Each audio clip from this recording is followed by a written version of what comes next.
यवतमाळ जिल्ह्यासाठी खूप फायदेमंद ठरलेलं आहे, कारण की आपला यवतमाळ जिल्हा पुऱ्या भारतभर शेतकऱ्यांचे मृत्यू करणारे आत्महत्या करणारे पुऱ्या भारतभर प्रसिद्ध आहे. इथं आपण शेती सुरक्षित केली आहे. कोणत्याही प्राणी आज जाण्याचा प्रयत्न केला त्याला मोठ्या प्रमाणात आवाज येईल, तो पडून जाईल.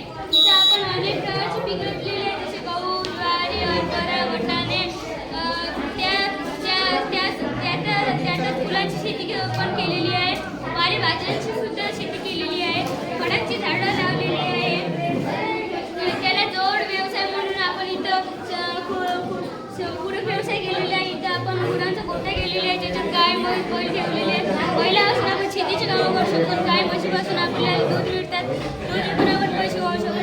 त्यांच्या शेणापासून आपण इथं गोबर गॅस बनवलेली आहे. इथं शेळी पालन केलेली आहे, ज्याच्यात आपण अनेक प्रकारचे शेळ्या आणून मोठी झाल्यावर विकू शकतो. त्याच्या मलमूत्रापासून आपण इथं जीवामृत बनवलेलं आहे. जिथं कुक्कुटपालन आहे, त्याच्यात अनेक प्रकारचे कोंबड्या आणून मोठे झाल्यावर विकू शकतो. त्याचे अंडे पण विकू शकतो. इथं आपण शेळी पालन केलेले आहे, त्याच्यात अनेक प्रकारचे मासे आणून मोठे झाल्यावर ते विकू शकतो.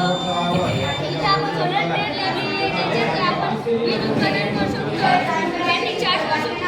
उत्पन्नाला इलेक्ट्रिसिटी कन्व्हर्ट करू शकतो. इथं आपण खत केलेलं आहे, त्याच्यात गांडूळ खत, कंपोस्ट खत. इथं आपण शेतकरी माठ बनवलेले आहे, म्हणजे आपल्याला अंडी विकायची, कडधान्य पण विकायचं. इथं कोणी